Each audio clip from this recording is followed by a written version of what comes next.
Welcome, everybody, and thanks for joining us today on this VETgirl YouTube live event. I see all of you guys are there and anticipating being here. Thank you for joining in from Florida. Please type into the chat function where you're live from, where you're watching, over lunch break, over breakfast, over coffee break. In real life, we know we don't actually get breaks in veterinary medicine, but I hope you have the next 30 minutes to learn. You guys are in for a treat. Today, we are so excited to bring Dr. Stefanie DeMonaco from Virginia Tech. Go Hokies. And today we're going to be talking about the use of TSH in feline thyroid disease. Excuse me, Garrett, if you don't mind advancing the slides. We'll wait for everyone to check in. And Garrett, where's it? What's the weather? It looks sunny where you are. Where are you at? Yeah, I'm in Noisy. It's a fall cleanup day outside my house. So as Justine says, sounds like it's a plane is landing in my backyard. The trees are being trimmed because it's a crazy fall day, but it's actually quite nice. I'm just outside of Philadelphia in the burbs. It's a little chilly, but not as chilly maybe as where Justine is in Minnesota. We have a beautiful fall day. The leaves are turning, so all those good colors. And I'm going to mute myself again so it doesn't sound like there's a plane going off here. No worries. Thank you so much. I'm coming from beautiful, sunny Twin Cities in Minnesota. I see a couple Minnesotans on here, so hello. We're actually 60 degrees and absolutely beautiful. It's been an amazing fall, and I see a lot of our old friends logging in. Jose from Portugal, good to see you again. From Saudi Arabia, from Romania, absolutely love how international our attendees are. Dr. DeMonaco, where are you coming from, and what's the weather like there? Yeah. I'm coming from Blacksburg, Virginia, so from Virginia Tech, and it's actually going to be a really nice day today. It's going to be a high of 71, so really Beautiful. Nice day. Yeah. Beautiful. All right. Well, we couldn't put on this YouTube live event without the generous support of Zomedica. So just wanted to give a huge shout out to Zomedica. For those of you guys who aren't aware, please make sure to check out their website. And one of the reasons why we're bringing this to you live is how many of you guys are used to doing T4? Everyone, for that cat that's losing weight, that's PUPD. But how many of you guys are doing TSH? So really excited to learn about why we should be doing more TSHs, because we're probably missing the diagnosis of hyperthyroidism in a lot of our feline patients. All right. Couple of quick logistics and then we'll pass it on for the learning. Now, you guys know about VETgirl. We offer these YouTube live events totally free. Now, if you guys are watching live today, on Tuesday, this counts as live 30 minutes of CE, and we'll include some information in the chat in just a few minutes. But don't forget awesome ways to be able to learn with us. For $249 a year, you get over 150 hours of live CE every single year, plus access to all our previous year's library. We have a small animal track, a large animal track, a veterinary technician track, a leadership track, cage-side real-life rounds. Our podcasts are totally free for anyone to learn from. Our leadership track and practice management track are CVPM certified. We also have multiple certificates that you can learn from, whether or not that's in basic or advanced emergency, in practice management, in nutrition, so much where you can learn. We're really excited. In June, we released 2 new certificates on veterinary ophthalmology and anesthesia and analgesia, 2 topics that are scary. We also have a forum for our VETgirl Elite members. If you have any questions, type your questions in, and we make sure that we have multiple specialists who are there to help answer your questions. All right, the most important part before we turn it over for learning. In order to get your race-approved CE, please take your phone and scan this picture. You guys are used to QR codes thanks to COVID. This is what restaurants use because it takes you directly to a website. And we want you to go to that website right now. Take your smartphone and take a picture of that, or just open up the camera browser. And that will open it up into that tiny URL. This is for you to be able to get your CE certificate. So make sure to go ahead and do that now. We're going to keep this link open until 1 p.m. Eastern time today. After that, you can't get CE unless you're a VETgirl Elite member. So again, only for the YouTube live event. With that, we can advance it to the next slide. We also have awesome videos. Because you're watching this live, make sure to expand that little button. You can see Garrett put that big red arrow there, so you can make the PowerPoint slides bigger and you can learn with us and you can actually see the PowerPoint. All right, next slide. All right, really excited to pass it over to Dr. Stefanie DeMonaco, who's a board-certified internist and who is going to be teaching us all about TSH. Dr. DeMonaco, do you mind just giving us a little bit of background about who you are, where you train, what you do, and what you're going to be talking about? Yeah, absolutely. So I trained actually here at Virginia Tech, did my residency here. I did vet school at Kansas State, and I was very fortunate to be able to stay on as faculty here. And I always had a passion for feline medicine, and so I kind of latched on to the radioactive iodine program and started to do a lot of research with the hyperthyroid cats, and pretty much just fell in love with doing research and particularly looking at TSH and how we can use that in thyroid disease.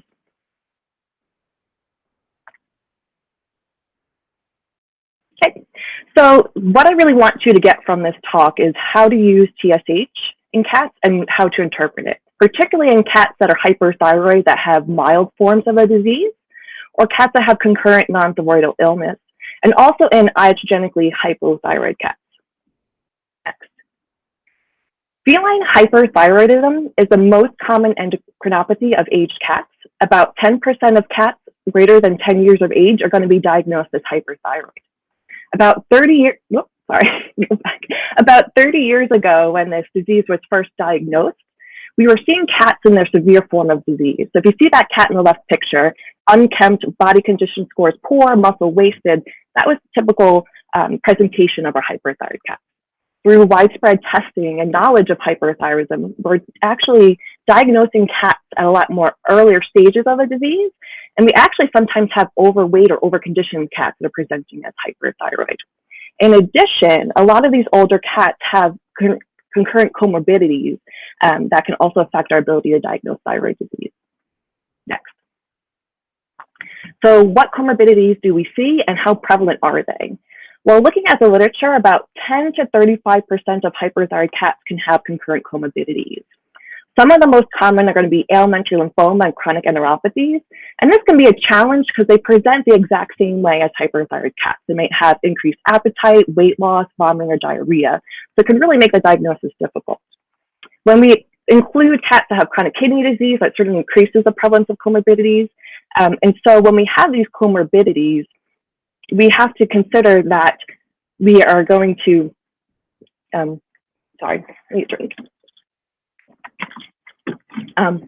we have to consider that these cats are going to have concurrent kidney disease. So when these cats are first diagnosed, a lot of them don't have apparent kidney disease. And so we expect about 25% of cats will have unmasked kidney disease. So when we treat them for hyperthyroidism, they're going to have kidney disease afterwards. About 10% of cats are going to actually be asymptomatic at the diagnosis. So these concurrent comorbidities can make the diagnosis a challenge. Next. Next, please. Okay, so the prevalence of mild hyperthyroidism is also probably more than what we expected. And so Peterson looked at a bunch of cats presenting for radioactive iodine therapy. And about 20% of those cats had mild hyperthyroidism.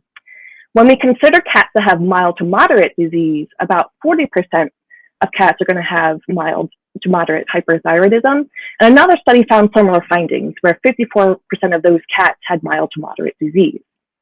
And 24% of hyperthyroid cats are actually diagnosed incidentally. So we weren't even expecting the disease. They have no clinical signs. And through screening, we actually detect as a hyperthyroid. So these mild forms of disease in subclinical cats also make the diagnosis challenging. So before we go into how we diagnose hyperthyroidism, I wanted to go through the pathophysiology and the hormones that we test and what we expect them to do. So if we have a cat with hyperthyroidism, we're going to have excess release of T4, and this is autonomous. So it's not going to be responding to TSH. So it's going to keep secreting T4. This is going to feed back negatively to the pituitary, and the pituitary is going to shut down the release of TSH. And so when we're testing these hormones in cats, what we expect is a total T4 to be decreased, increased, a free T4 to be increased, and a TSH to be decreased. Next. So we all know the screening test of choice for hyperthyroid cats is total T4. And the diagnosis is straightforward in 90% of hyperthyroid cats because they're going to have an increased total T4. But then we have cats a little bit more difficult. 10% of hyperthyroid cats are going to have a T4 within the reference range, particularly in the mid to high reference range. And a couple of reasons, as you might expect, are going to be these cats have mild hyperthyroidism. So 80% of cats with a normal T4 that are hyperthyroid are going to have mild forms of the disease. And 40% of cats that have mild hyperthyroidism are going to have T4 within the reference range. So these cats can be quite a challenge to diagnose. The reason why we see their T4 within the normal reference range is that T4 normally fluctuates from day to day in cats. And so in our hyperthyroid cats that are really severely affected, they're going to fluctuate above the reference range, and so that's not going to create a problem for us. If these cats that have mild forms of the disease, where their T4 can fluctuate in and out of the reference range. So depending on when we test them, we might catch them when they're in the reference range and find a normal T4, and if we test them another time, then we might actually catch them when their T4 is above the reference range. And then 20% of cats that have a normal T4 are going to have concurrent non-thyroidal illness. And so we know that non-thyroidal illness can suppress the T4. And so when these cats are hyperthyroid and get concurrent illness, their elevated T4 can be suppressed into the reference range, also making the diagnosis challenging. Next, please. So what about serum T4? This test is very sensitive. It's more sensitive than total T4 for the diagnosis of hyperthyroidism, but its major limitation is that the specificity is poor. Specifically, 20% of euthyroid cats that have disease that's not involving the thyroid, so non-thyroidal illness, they're going to have an elevated free T4 that's falsely increased. And so non-thyroidal illness in cats, that when we look at free T4, they can have a decreased free T4, a normal free T4, or an increased free T4. And so we can misdiagnose these cats as hyperthyroid if we only rely on free T4. Next. So what about serum TSH, thyroid stimulating hormone? Well, first off, the most widely used assay to measure feline TSH is the canine TSH assay. And there's some limitations to this assay. So the reference interval that you'll see says less than 0.03. That is the lowest limit that test can accurately detect. But there are going to be cats that are euthyroid or cats that are hyperthyroid that are going to have values below 0.03.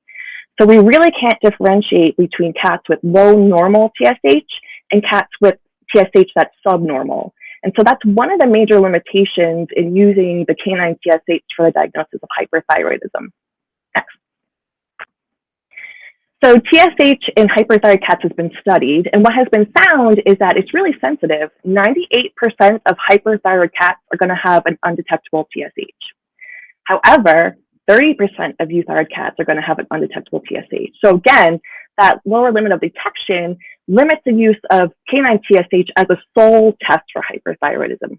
But luckily, they also looked at a combination of these tests, measuring them simultaneously. So if we get a high normal T4 in a cat that we suspect has hyperthyroidism, if we measure free T4 and TSH together, that maximizes our ability to accurately detect hyperthyroidism. So if we have a high normal T4, an elevated free T4, and a suppressed TSH in that cat, that's highly suggestive that that cat has hyperthyroidism. Next. And so Zomedica has made this platform, Truforma, that has a feline optimized TSH. And I was really excited about this because their lower limit of detection is 0.08. So that's as accurate as they can detect. When we look at the reference range at the low end is 0.01. And so the lower limit of detection is below that reference range. And when they looked at normal cats versus hyperthyroid cats, when they looked at that feline TSH, most of the hyperthyroid cats had, about 93%, had a TSH that was below the reference range.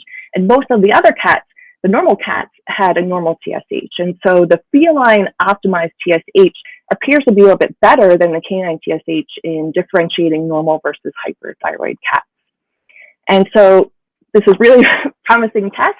The one thing that we need to learn more about is how this test performs in cats that have concurrent non-thyroidal illness. So currently, the best use of canine TSH for the diagnosis of hyperthyroidism is an add-on test or to exclude hyperthyroidism, right? We expect that 98% of cats are going to have a suppressed TSH. And so we have a cat that has a high normal total T4 that we suspect has thyroid disease. If we measure a TSH and it's in the mid to high reference range, especially at the high normal end of the reference range, hyperthyroidism is probably really unlikely in that cat. Next, please. So we know that non-thyroidal illness affects total T4 by suppressing it, and it affects free T4 by suppressing or increasing it, but there's not a lot of data on how non-thyroidal illness affects TSH. The available information that we have suggests that TSH is probably the least affected by non-thyroidal illness, and that it decreases with severity of disease. So most cats that have illness, we're going to have a normal TSH. But as their disease gets more severe, we're going to get decreases in TSH. And so at times with cats with really severe concurrent disease, we can see TSH be below the reference interval. We can sometimes detect increases in these cats as well. That does not seem to correlate with the disease. Next, please. And so I have some preliminary data from our institution here looking at TSH and how it performs. And the most important part is that cats with non-thyroidal illness, their TSH concentrations were not different than euthyroid cats, which suggests that non-thyroidal illness doesn't have a major impact on TSH. Next, please. And so now I want to tie this together. So those 10% of cats that don't have an elevated T4, those are the problem children. Those are my problem cats, right? And so how do we address this? Let's take problem cat scenario number 1. We have a cat that has clinical signs of hyperthyroidism, but the total T4 is in the upper 1/3 of the reference range. Some possible explanations for that cat is going to be 1, it's hyperthyroid with non-thyroidal illness, that total T4 is suppressed into the reference range. That cat could have mild hyperthyroidism, where the TSH will, or the T4 will fluctuate below and above the reference interval, or those clinical signs might be attributed to another disease that mimics hyperthyroidism and the cat's actually euthyroid. So how do we address this? The first thing that I recommend is actually looking for non-thyroidal illness, have that resolve, and then repeat a T4. Now, that's not always possible. We can't always remove certain diseases like chronic kidney disease. And so we can use thyroid panels as well to help make the diagnosis, right? And so if we have a high normal total T4, an increased free T4, and a decreased TSH, that's cat hyperthyroid. So a couple ways we can deal with this is repeating total T4 when these cats are no longer ill, or use of thyroid panels that will help suggest that the cat is probably hyperthyroid. Next. The other scenario is when we have a cat that has a large palpable thyroid gland, and then we look at the T4 and it's a mid to high normal reference range. But the cat does not have any clinical signs of hyperthyroidism. A couple explanations there is going to be that this is a non-functional thyroid nodule, or this cat is mildly hyperthyroid. And so one way to approach this would be to just test the cat again in a couple months. Hyperthyroidism is going to progress, and so if this cat's truly hyperthyroid, within a couple months, maybe that T4 is going to be elevated. The other thing we can do is measure TSH. So if TSH is detectable, then that cat's euthyroid, and so we can exclude hyperthyroidism in most cases. If we have a TSH that is undetectable, so the canine TSH, and it says less than 0.03, that doesn't really help us with the diagnosis because we know that euthyroid cats can have the same thing. But one study found that cats with undetectable TSH... Dr. DeMonaco? Yeah? Can I stop you for 1 sec? We're having some comments that the video is freezing. Can you just make sure, like I can hear you fine, but can you just make sure to close out anything bandwidth heavy, like Dropbox, any other windows? It sounds fine on my end, but it looks like some people are having some sound issues and that it's buffering. So I just want to make sure that. Yeah, I don't really have much going on. Okay. So let me just double check. All right. If people can type into the chat function and let me know if you can hear now and if everything has stopped buffering. If you guys could type into the comments, it'd be great.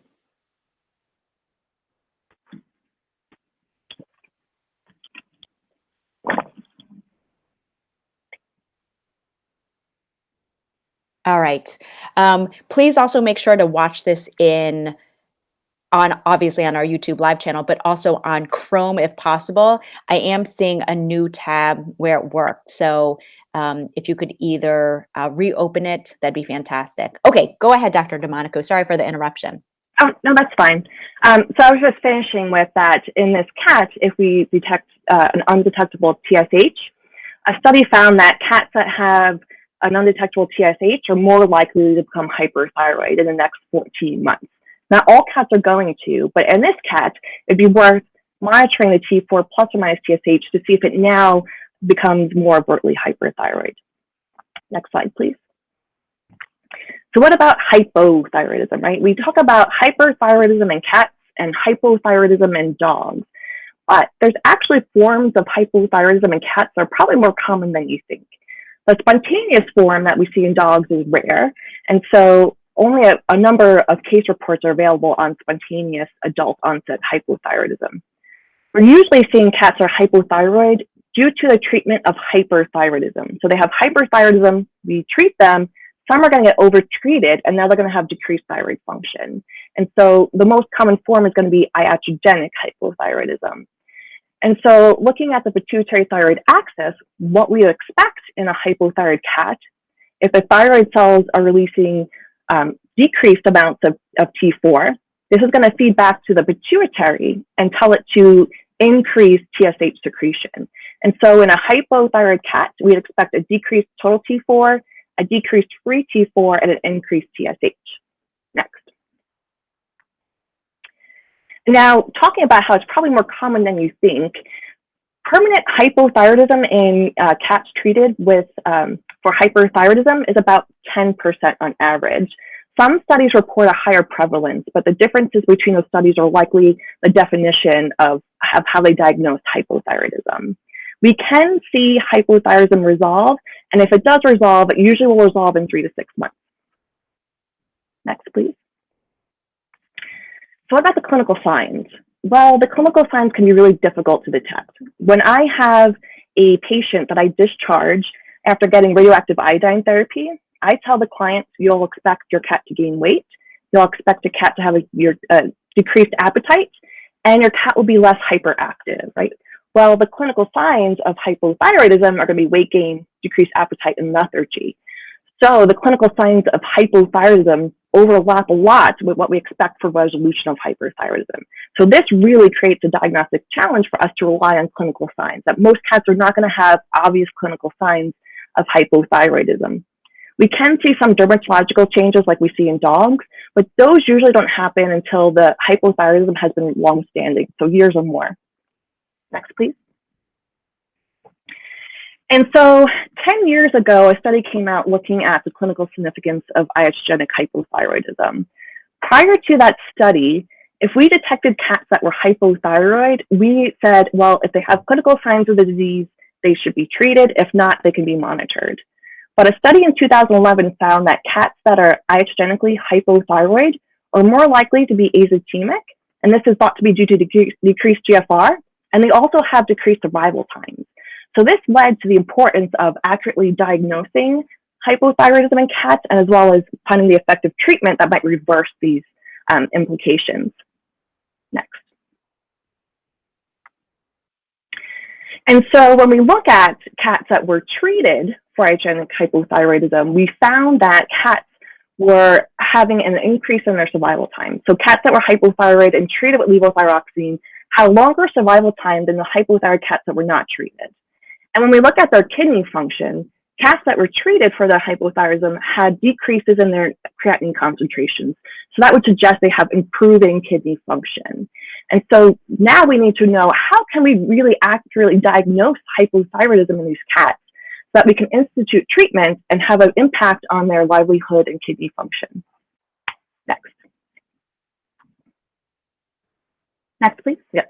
And so this is where TSH really comes into play. The canine TSH is really helpful in diagnosing hypothyroid cats. When we look at total T4, the screening test of choice in dogs, we're going to have the issue of non-thyroidal illness affecting that. So as I talked about before, 25% of cats that are hyperthyroid are going to have kidney disease that's not detectable. And once we treat them, they're going to have azotemia, and we're going to know that they have kidney dysfunction. Well, cats with chronic kidney disease can have a low T4 due to suppression of non-thyroidal illness. So about 50% of cats with chronic kidney disease can have a low total T4. And so this limits its use in diagnosing hypothyroidism in cats. And looking at the sensitivity in cats that have that are azotemic and hypothyroid, TSH outperformed free T4 and total T4. Next. So the diagnosis of iatrogenic hypothyroidism involves measuring TSH We expect that in hypothyroid cats, it's going to be increased. It appears to be the most sensitive in diagnosing hypothyroidism and the least affected by non-thyroidal illness. That makes it a good test for testing hypothyroidism in cats.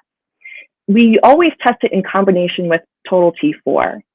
So when we have a low total T4 and an increased TSH, this suggests that the cat has overt hypothyroidism. And so all the data that I talked to you about, the implications of hypothyroidism and affecting renal function and survival time, those are all overtly hyperthyroid cats. However, we have cats that have decreased thyroid function, but still have a low normal total T4. Those cats are considered subclinically hypothyroid. We don't really know the clinical implications of subclinical hypothyroidism. We can extrapolate from people where subclinical hypothyroidism can affect kidney function, but we don't have the data to tell us whether or not these cats are affected as much as they are with overt hypothyroidism. Next, please. And so there are times when we can get increases in TSH that are not due to iatrogenic hypothyroidism. So again, that can make the diagnosis challenging. This can happen in a few cats with non-thyroidal illness, and some healthy cats have a TSH out of the reference range just because that's their normal value. The good thing about cats with non-thyroidal illness, when we measure TSH, they don't have as much increase in their TSH as we see in hypothyroid cats. So we usually see only small increases in TSH in cats with illness, whereas cats that have hypothyroidism, their TSHs can be sky high. And so 1 or greater is usually what we see with iatrogenically hypothyroid cats. So that usually helps us in differentiating, well, do we think this cat is affected by non-thyroidal illness or if this cat's really hypothyroid? If the TSH is greater than 1, that would support more of a hypothyroid cat. Next, please. And so now this led us to monitor total T4 and TSH routinely in cats after treatment of hyperthyroidism, particularly radioactive iodine. So our typical post-treatment monitoring protocols include T4, TSH, and a renal panel. We're looking for resolution of hyperthyroidism. We want to detect hypothyroidism as early as possible. And we also want to determine the kidney function because this might change whether or not we're going to treat hypothyroid cats. Next, please. So if you have a cat at 1 month that's hypothyroid, we usually monitor those cats. These cats can have transient hypothyroidism. The reason why these cats have transient hypothyroidism is we're waiting for those quieted down thyroid cells to respond to TSH and start to function again. So we have to wait for the pituitary thyroid axis to kind of normalize. And so when cats are hypothyroid at 1 month, we rarely treat and recommend monitoring again at 3 months. And we want to look for persistence of hypothyroidism. If they're still hypothyroid at 3 months, reasons to treat would be a new or worsening azotemia. So if you have persistent hypothyroidism and we're starting to see changes in our kidney function, it's likely that it's beneficial for that cat to be treated. If they're not azotemic, we still have that hope that maybe they'll have resolution of their thyroid disease. And so at 6 months, if they're hypothyroid, then we treat. It's unlikely that the hypothyroidism is going to resolve. And we want to avoid any effects on the survival or kidney function of those cats. And so we generally will treat those cats at 6 months. Next. And so the difference between overt hypothyroidism and subclinical hypothyroidism is when we decide to treat. So permanent hypothyroidism, we treat if they're still hypothyroid by 6 months, or from 3 months or on if they have new or worsening azotemia. Whereas in the subclinical cats, it's not quite clear how we should clinically manage them. At best, we just recommend that if there's new or worsening azotemia, there might be some benefit to treating those cats in hopes that we can improve their kidney function. And so for hyperthyroidism, the canine TSH assay has some limitations, but it can be helpful in excluding hyperthyroidism, as well as diagnosing those cats are a little bit more challenging. The feline optimized TSH certainly has a great promise to improve our ability to diagnose hyperthyroid cats. And so hopefully we'll have more data on how it performs with non-thyroidal illness and maybe become our test of choice for diagnosing hyperthyroidism. Currently, the canine TSH assay is probably best reserved for diagnosing hypothyroid cats after treatment of hyperthyroidism. Next. And that's all I have for you guys. I'm happy to answer any questions. Wonderful. Thank you so much. I apologize. Apparently, globally, YouTube is down. So a lot of people are having some issues viewing. So it was nothing on your side. What is the likelihood Okay. YouTube goes down? But the recording will be available, and we are going to leave this open and free for the next 24 hours for CE. So Okay. I apologize No for worries. any IT issues. It was because it Mhm. was buffering. So for all of you guys, that QR code, you guys can still totally learn it. So please make sure to tune back in. We will keep that QR code live and open for 24 hours. And just please make sure to fill it out by approximately noon tomorrow East Coast time. And within a couple of hours, we'll also have it up on our website there. Okay. So we have posted the link directly for where the recording and the quiz will be. So give us 1 or 2 hours, and then you can go there directly to get your CE. So we apologize for that, but Dr. DeMonaco, just wanted to thank you so much. Great information. I do see a couple of questions Yeah. that we'll go through if that's okay. Yeah, absolutely. So let me just see here. What if there's financial constraints? Is your general approach to the traditional cat to start with a T4, and then if there are financial limitations, when do you decide to make the advanced steps to make that decision tree on how you're going to work them up? Yeah, so always start with total T4 in cats. When we need to reach for those other thyroid hormones is when that total T4 is not elevated, but we still suspect that cat is hyperthyroid. So in most cases, we're not really going to have to rely on those other hormones to make the diagnosis. Depending on what's going on in that cat might dictate what you would do. If it's a mildly hyperthyroid cat, has no clinical signs, then I think it's probably most cost effective and reasonable just to monitor T4 in that cat until it becomes elevated and clinical signs may become more apparent. But if we want to make that diagnosis sooner, we can definitely use TSH. In those cats with non-thyroidal illness, it can be really tricky to tease out what signs are from hyperthyroidism if they're hyperthyroid and what other illness may be going on. And so really in that case, you can just work up for non-thyroidal illness, diagnose it, treat it, and hopefully then you can just recheck a total T4. But a lot of times when we can't remove that disease, like chronic kidney disease, we can only manage the disease, then measuring a TSH in that point would be helpful with a free T4. And those would then would probably not be too expensive then at that point in terms of the grand scheme. Okay, and just plain devil's advocate, what if veterinarians are like, well, I'm not going to do advanced testing because I'll just wait for the clinical signs to be more profound. What is the error with that in terms of making that rapid diagnosis of hyperthyroidism? Yeah. This is probably most applicable to the mild hyperthyroid cats. And so we know that hyperthyroidism has a range of signs. And as the T4 gets more increased, we start to see more clinical signs. So the degree of hyperthyroidism affects the degree of clinical signs that we see. And so in those mild hyperthyroid cats, we're probably not going to have a big implication on their overall health just by waiting a little bit. So I think we have some time to wait in those cats. Now, cats that are severely hyperthyroid, those cats are more likely to have complications and heart issues and things like that. So in the severely hyperthyroid cats, it's probably more important to make a quick diagnosis, but probably more easy where those cats are probably going to have a normal T4 anyway. And so it probably will work out that in most cats that are mild, we can have some time to wait and just check T4. And the non-thyroidal illness cats would probably need to be a little bit more prudent in trying to teasing out what other disease is present. Wonderful. Thank you. Again, I wanted to give a huge shout out to Zomedica for being able to provide this YouTube live event free. Just wanted to give a huge shout out because right now, especially with COVID, people aren't traveling to conferences quite as much. And it's a great way of being able to learn. And again, we do promise, I misspoke, the QR code will close in approximately 1 hour. So please make sure to fill out that QR code so you're logged as live attendance.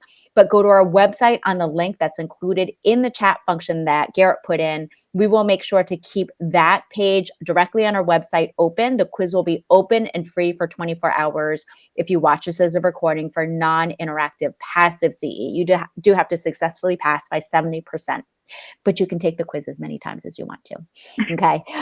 Now, if you have any questions, please make sure to type them in. If you have any shout outs to Dr. DeMonaco or to Zomedica, please also make sure to type those into the chat function. We will make sure to pass that on. And if you have any questions, make sure to type that in. Now, really quick question when it comes to hyperthyroidism. When it comes to owner-client communication with that newly diagnosed hyperthyroid cat, what can we do as veterinary professionals in terms of enhancing and making sure that the owner understands a long-term follow-up with this? Is there any, not that VetMed is cookbook, but is there any cookbook in terms of you start them on methimazole, what traditional dose that you recommend starting on, depending on how severe the clinical signs are? Like, do you automatically start them on 2.5 mgs of Tapazole or methimazole? And then how often do you recheck? Like 1 week later, 1 month later, 3 months later? What's your general recommendation as an internist? Yeah, so if, there's various ways that we can treat hyperthyroidism. Radioactive iodine is curative, and methimazole is just going to decrease the thyroid hormone production. And so I will start with a typical dose of 2.5 milligrams twice a day or 5 milligrams once a day, and then go up from there. Even in those severely hyperthyroid cats where they might need more, methimazole can have significant GI side effects, and that's dose dependent. So I usually will start at that dose and then go up. Times when I would actually use a decreased dose is when they have concurrent chronic kidney disease. So if they're hyperthyroid and they have azotemia, those cats are more likely to decompensate into renal disease and renal failure if we quickly remove the hyperthyroidism. And so I will start a little bit lower and start with 1.25 milligrams per day in those cats and slowly increase, because I don't want to completely make them euthyroid and have them go into a critical state. It's something that we can monitor and see how that cat kind of balances out. In cats that aren't azotemic, it probably doesn't matter how quickly we resolve that. And so I think starting at the standard dose is fine. Now, a lot of monitoring is going to be due to the side effects of methimazole as well as treatment response. And so the common side effects that we're going to see in the first couple of months, if we see them, are going to be changes in our blood cells. So we can see some cytopenia. So I think it's really important to check CBC within the first couple of months. Rechecking T4, I usually recommend in a month. So recommend checking T4 and kidney function in a month. And then depending on there, it might be in another month if we had to make some adjustments. Or if everything looks good, then I would say check again in 3 months. And then we can kind of tease that out depending on how the cat is doing thereafter. So the one thing I would say, though, when talking about treatment for cats that are treated with methimazole, they can have tumors that can still grow. And sometimes these cats can become methimazole resistant. And so I think that's something to chat about with owners, that we can have this curative treatment, or we can have a medically managed treatment. But in long term, we may see that this cat might not continue to respond to that treatment. So this is something that they can be aware of when making their decisions. Okay. And I swear, last question, and then we're going to close it out. Just because you palpate a thyroid nodule in a cat, does that always mean that that cat is eventually going to become hyperthyroidism? And again, just a reminder to everyone, make sure you palpate every single cat. Okay. Yeah. It doesn't always mean that. They're more likely to become hyperthyroid, but it doesn't always mean that. And so I always wait until cats are biochemically hyperthyroid before I start treatment. Wonderful. Thank you so much. Yeah. Again, we just wanted to give a huge shout out to Zomedica, to Dr. DeMonaco, and we apologize again profusely for any IT problems. Again, we did include the link directly right in the chat function about where to go directly on our website. Please watch it within the next 24 hours in order to get your free CE, and also do this QR code when in doubt. And with that, a huge thank you for all of you guys for showing up today, and we hope you have a wonderful week. Take care. Thanks, everyone. Bye-bye. Bye.